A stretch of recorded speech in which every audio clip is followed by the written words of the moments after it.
Would you like to learn from those that are taking their lives, their businesses, and their passions to the next level? Best-selling author of Speakeasy and master connector Lou Diamond is here to connect you to some of the most inspiring and amazing people on this planet. Get ready to thrive loud with Lou Diamond.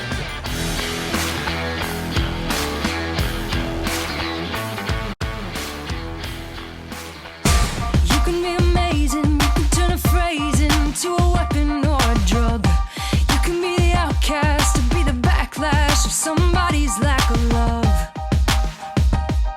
Or you can start speaking up. Nothing's gonna hurt you. Welcome everyone to another absolutely fantabulous episode of Thrive Loud with Lou Diamond, connecting you to the most inspiring and amazing people that are thriving each and every day. I'm your host, Lou Diamond, and today on Thrive Loud, we have a 3-time Emmy Award-winning broadcaster, keynote speaker, and author. Having spent more than 3 decades, although if you see her, you won't believe that's possible unless she started when she was like 3, in sports television, behind and in front of the camera. She's been covering Olympics, heavyweights, championships, golf majors, basketball and baseball, playoff finals, sports, Super Bowls, you name it, she's been covering that in some form or fashion. She also has a very important signature message: building an audacious mindset, helping to challenge audiences to forget everything they learned about what should happen and create a life built on what could happen if we accept no. Thrive Loud listeners, I am honored, thrilled, and pumped to have this chat with AMA Anne-Marie Anderson. Welcome to Thrive Loud, Anne-Marie.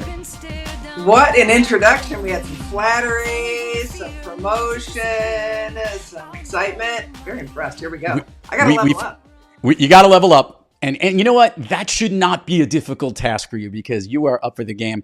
Listeners will get a chance to see it. When you mentioned 3 Emmys and when you get to see them in the background right then and there, you're up for some really cool stuff. So here's what I want to do, Anne-Marie. I don't want to go all the way back to the womb, but I kind of want to understand when you made this transition to basically recognize that there's a message that you had to deliver, and that message was going to be one of the many things you do, but it's really the gig that you've been focused on of late. Yeah, audacity is what we're talking about, right? Audacity is the willingness to take bold risks. And I think I learned to do that early in my life. Obviously, working in sports broadcasting, we won't go all the way back to the womb, but I will say I'm the youngest of 5 with 4 older brothers. So that's how I ended up in sports, because I never got to control the TV. And I have this weird knowledge of like 1970 and 80 sports knowledge that I don't really need, but it's from watching all the time. And so was lucky enough to get an interview at ESPN, right? And worked there for many years. I still work for them at 35 years now, counting. And what I've learned is you don't speak up, you're going to get left out and left behind. And I really got to the point where I didn't want anybody deciding my life for me, Lou. I loved working for ESPN. I didn't love living in Bristol. I didn't love shoveling snow. And so I started to make decisions about my life and not just my job. I feel like a lot of people make decisions about their job and what they want, but I want to know what my life was going to be like. And when I started making bold decisions for my life, like, hey, ESPN, I'm going to quit and move because you won't make me Los Angeles bureau producer. I'm going to move out there and figure it out. Then things started to unfold. ESPN called me the minute I arrived. We ended up that year doubling my salary, and I continued working for them. And I figured out, hey, wait a second. If I can create the life I want and have it all kind of unfold for me because I didn't accept no per your introduction, then I'm going to keep doing that. And it's been absolutely amazing what Audacity has taught me and how I want to share that with other people. Anne-Marie, I think a lot of people might be confused even on the definition of audacity, because I would even say that the word being audacious or being audacity might even seem to be like almost too forward or too direct. But right. I don't think that's what you think it means and what it actually really does mean. Share with the listeners really what being audacious is all about. Right. Oh, I'm right with you. My parents used to say to me, you have the audacity to ask that question. And I thought, it's a bad thing. But bold, sometimes surprising risks, right? If you stay the same, Lou, like if we just stay the same, nothing's ever going to change, right? If you try to stay safe, it ensures no growth is possible. So until you learn to make friends with fear, all the things that are in the way, and get yourself to take bold risks. Recalibrate your relationship with rejection. Figure out why you keep saying no to things. That's audacity. And it's either that mindset, right? The optimism of things will work out no matter what. Maybe they won't work out the way I want them to, but they'll work out. And then the action, I'm going to get up off the couch with my optimism and actually do something. And then the identity, where you do that again and again and again, you'll desensitize yourself to all the no's, and you'll start creating opportunities for yourself. And I think that was a surprising thing to me with audacity. It's the same thing with cocky. I thought cocky was like a really negative thing until I looked it up, and then it said, so sure of one's abilities that it annoys other people. And I was like, hold on a second. That's literally the definition. I'm sure of my abilities. That annoys other people. That's other people's problems. Sorry, as my teenagers would say, that's OPP, man. So I like people who recognize that this is something that they need to step into. And I want to talk about the word no, as we mentioned here, because I have this expression when I work with salespeople that I try to get to know faster. When somebody tells you no, that actually is an opportunity for you to focus more on the yeses for those that really have it. It might mean not yet, or might mean that, or might not mean it's a complete roadblock. But in a business or sales situation, it just is a hurdle that you actually want to get to, as opposed to maybe or quasi. But in the way you're referring to no, accepting no, that's rejection or somebody stopping you at a certain point and not accepting it. You don't look like someone that never accepted no. I want to hear if that's actually something. Was there ever a point in your life where, somebody said no and that was it? You're like, okay, that's where I'm at, or that's that point. It doesn't seem like you would be the type of person to have that, okay, I'm walking away from this. True or not true? Not true. Most thin-skinned person you've ever seen for such a long time. And, I think there's a couple of different ways you can deal with no. No, first of all, there's the desperation of no. The first time I interviewed with the ESPN, they said, no, you're not what I'm looking for. And I had two choices, Lou. I could either move back home, straight out of college, move back home and live with my super strict but lovely parents, or I could figure out how to get a job. And so I couldn't accept that no, because I did not want to live with my lovely parents. I wanted to be able to be on my own. So I had to write back to ESPN, and I did. And I wrote, I'm sorry, I think I didn't really give you my best in this interview. You've got a million guys that can spit out stats and numbers and such. I can bring something different to the table because, and at that point I'd already worked in live television while I was in college. And so that's one way of no, right? I had to accept it there. I think that was the first time. But no can be accept that and move in a different direction. I just don't think no is the end of the sentence anymore. And I used to think it was. Now it can be not yet, as you pointed out, but it could also be, well, how about this instead, in a different direction? I always find it interesting when you have somebody that is speaking in front of millions of people on television shows or whatever it might be, and putting them on camera might actually feel like they're thin-skinned in certain ways, because obviously it's a perspective of where you've set your mind to be on what actually you feel is the fear that's holding you back, or something that might be stopping you, or that might actually pierce a little bit more than anything else. Which brings me to this point. Being in the space that you've been in, and being a woman in the space that you've been in, has certainly probably thickened your skin a little bit. And that industry has taken really great changes because of people like you. Talk about that journey. I'm still laughing because you talked about living in Bristol. I always think of the quote that Keith Olbermann had, was "There's no better sight than seeing Bristol in your rearview mirror," I think was his title, which I think was the opening to his book. We're not throwing ESPN under the bus. No, we are not. We're not throwing Bristol under the bus. It's a very nice place to live. I've been there. Been a lot of time. Good diners, actually. Share with the listeners maybe a little bit about that journey in your career and how that probably has helped shape you into being as audacious as you are, and even stronger than you probably think you are.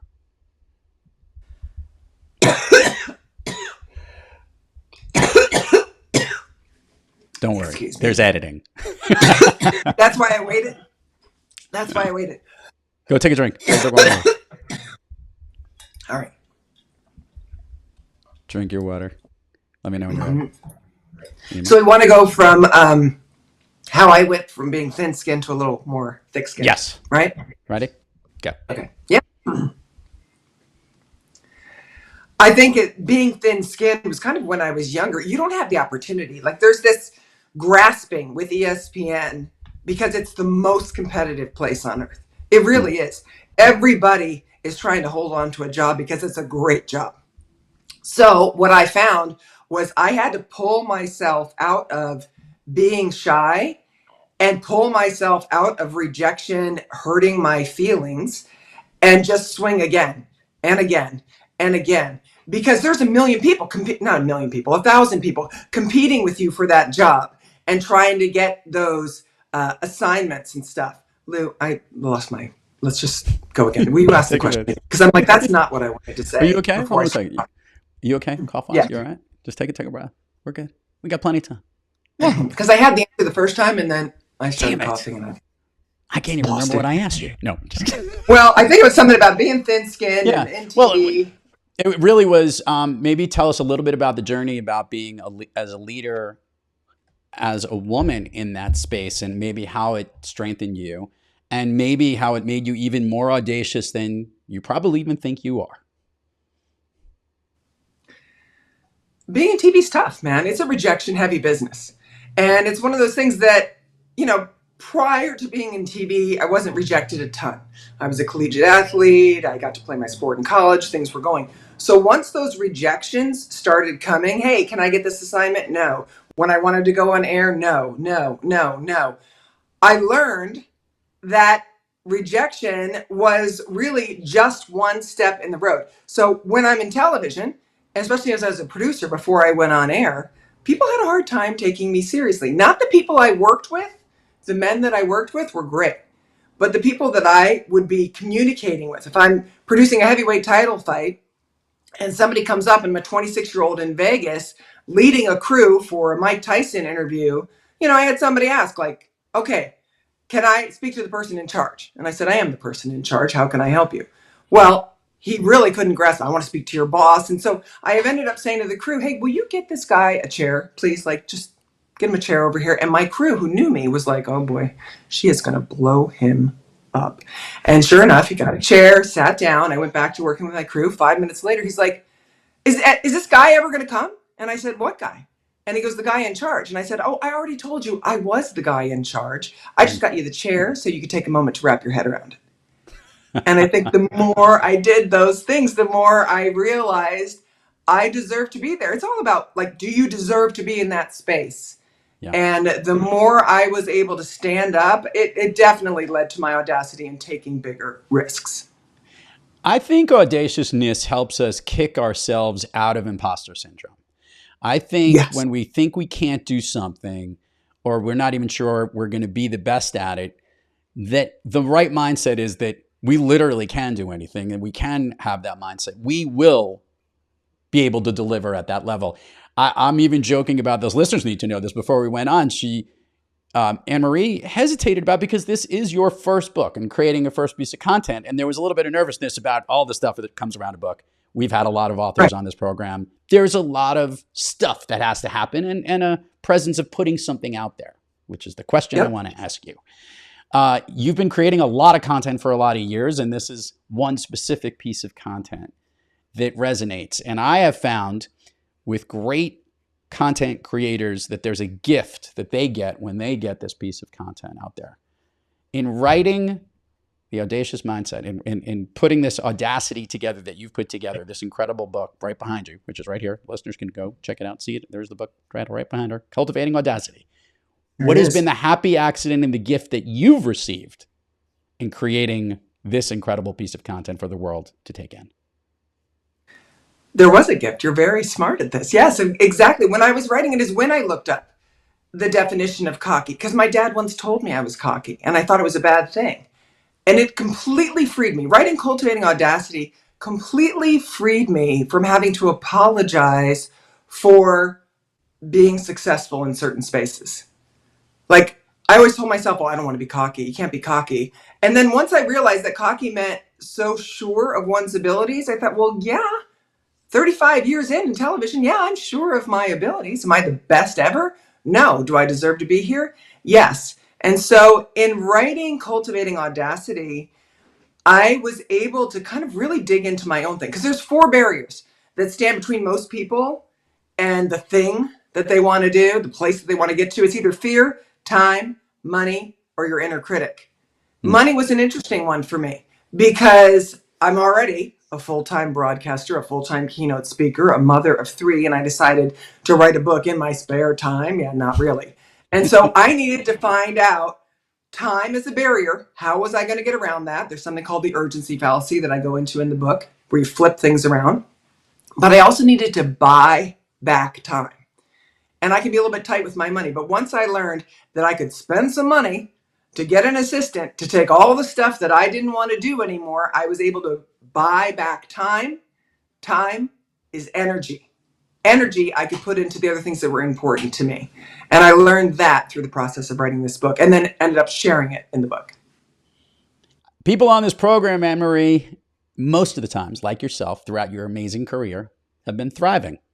And they're always moving onward and upward, and they've had a really good upward trajectory.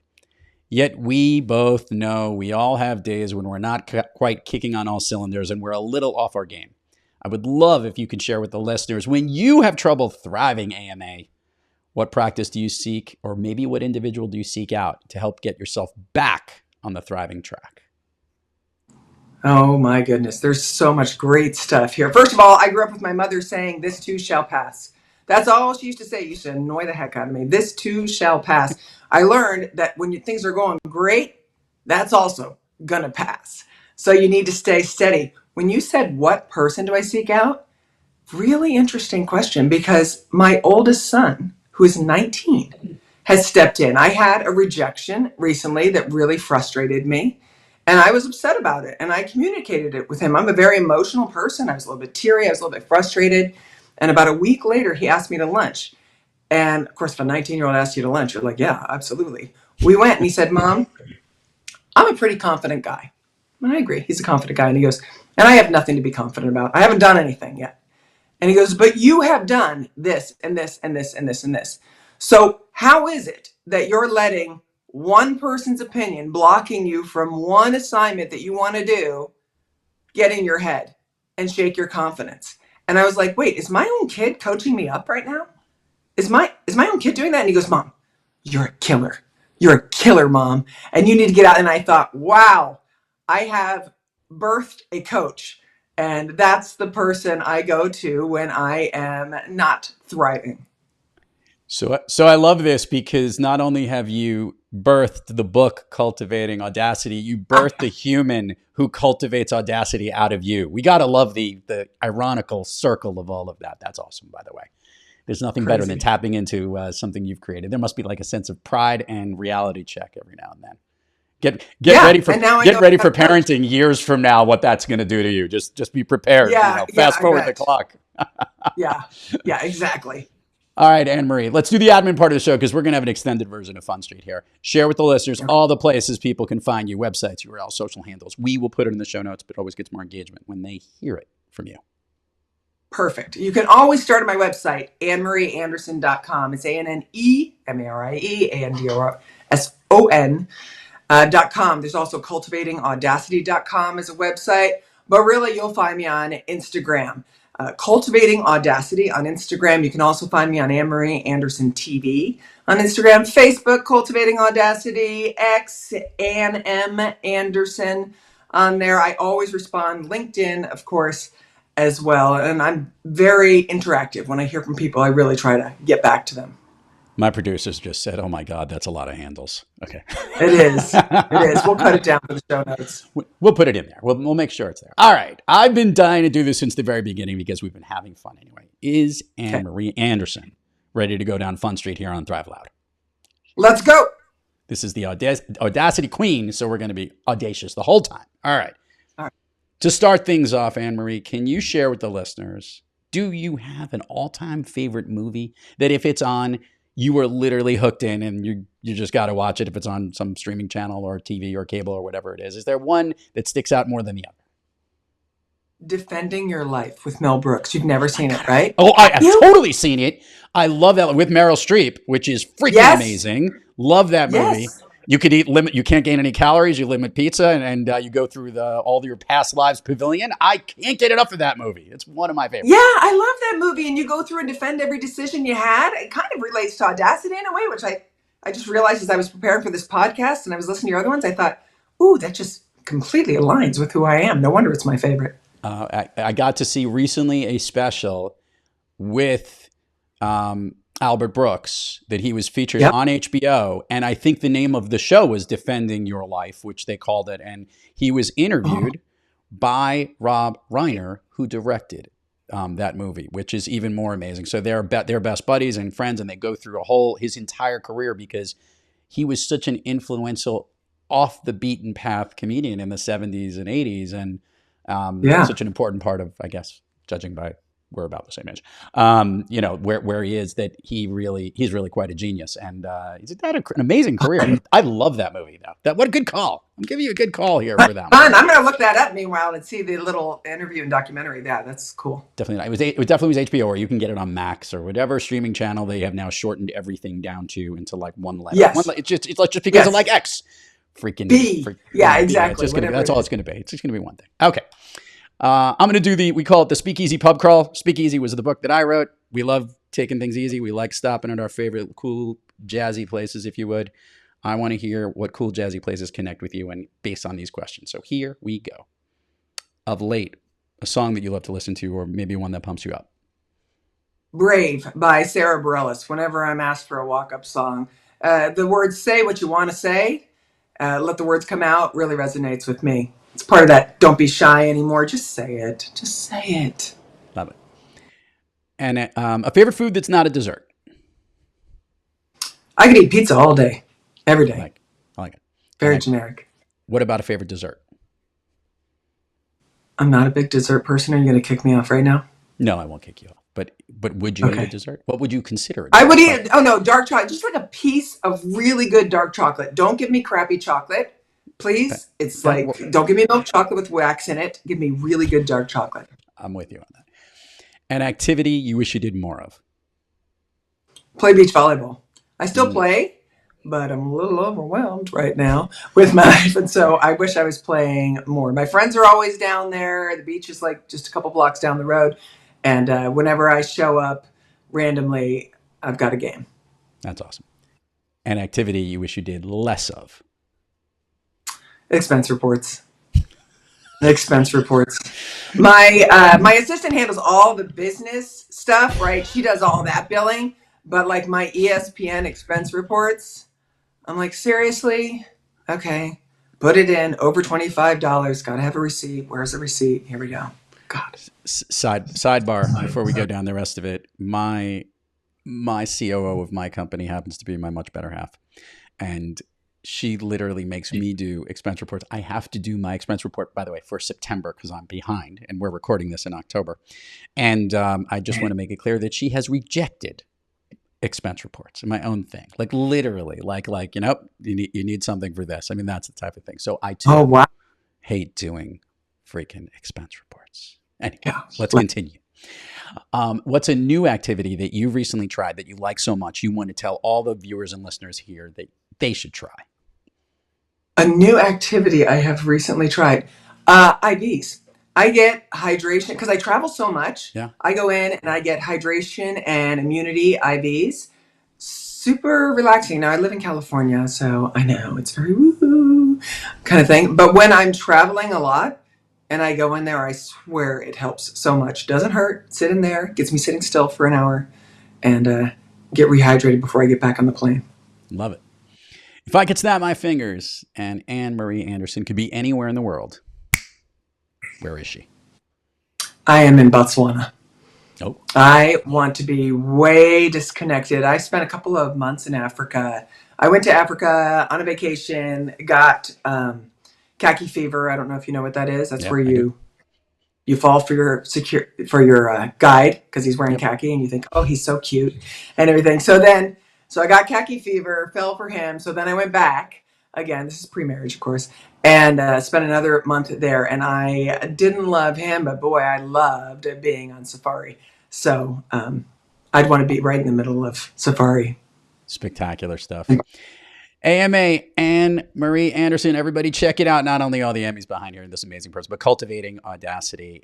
Check out the websites, URL, social handles. Go grab yourself a book. This episode is dropping right as this book is coming out here in early 2025. So congrats on that. It is a cool achievement to have your first book go. Enjoy it. Celebrate it. Make sure, AMA, you take a moment to celebrate the milestone of getting this thing into everybody's hands. And we'll make sure everybody checks this episode out, so they should do the same. Listeners, viewers, go check it out. Go grab yourself a copy.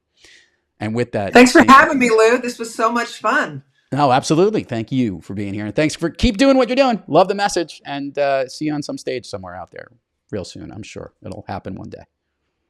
Sounds good. Thrive on. To all our listeners out there, thank you for joining us, and until next time, keep moving onward and upward. And remember, be brief, be bright, be gone.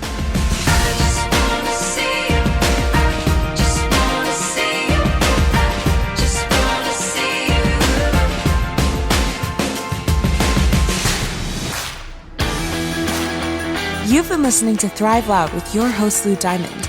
Check us out on the web at thriveloud.com and follow us on Instagram, LinkedIn, Twitter, and Facebook at Thrive Loud. And check us out on the Good Pods app at Thrive Loud, where you can follow, listen, and connect directly to Lou and all of the Thrive Loud episodes. Thanks for listening.